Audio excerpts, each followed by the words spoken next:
Noah had his day. It's your time to stand. And I literally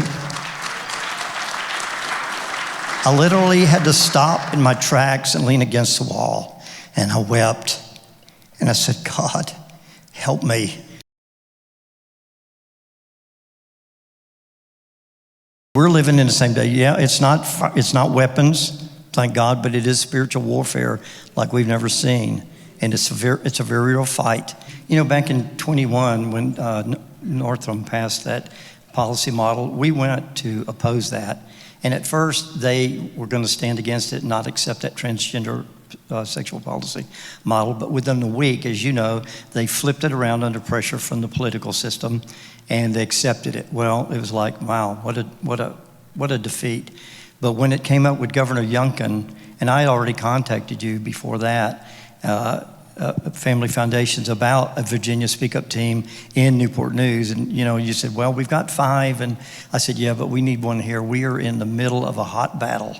And so you were gracious enough to come down and begin to help us to formulate that. So this, in 2023, just 3 months ago, we were able to very strongly influence the Newport News School Board in a very positive way. Back to 2021, when the school board resisted the transgender model, and then they came under pressure from the political folks, what the politicians said, that's just one church that showed up. Who cares what they said? I'm not a fighter, but something in me rose up and said, we'll see about this. And I did my best to contact all my pastor friends and those I don't even know. I said, hey, guys, we got to stand up. We've got to stand up for our kids. We have got to go down there. And we did. We had over 200 the second time. Well, they still flipped it.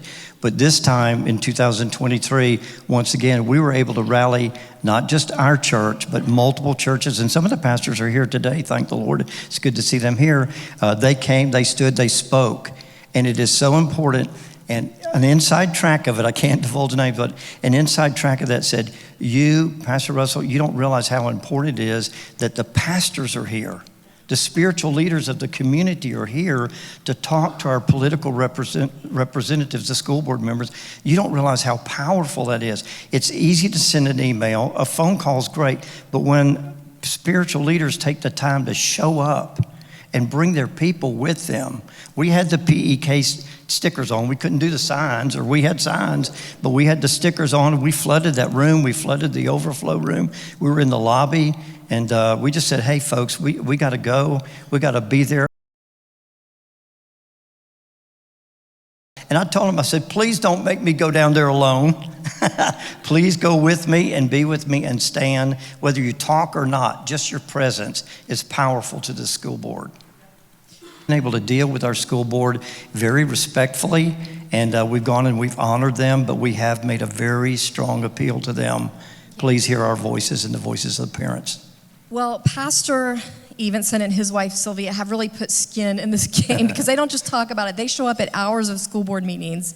As you heard him explain, they have built personal relationships with the superintendent, the school board. I've heard Pastor Evenson get up where LGBTQ students were standing up saying just awful things about God and their suicide threats, and he got up there and demonstrated the love of Christ to those students, and it made a huge difference. I am committed to do whatever I can to protect our children and parents and grandparents. Sylvia and I do not have natural kids. And people say, you don't even have kids yourself. No, but these are our now, they are our present, and they are our future. And if we don't fight for them, the voices, as you've seen the scriptures, if we don't fight for them that can't fight for themselves, there is nobody else to fight for them.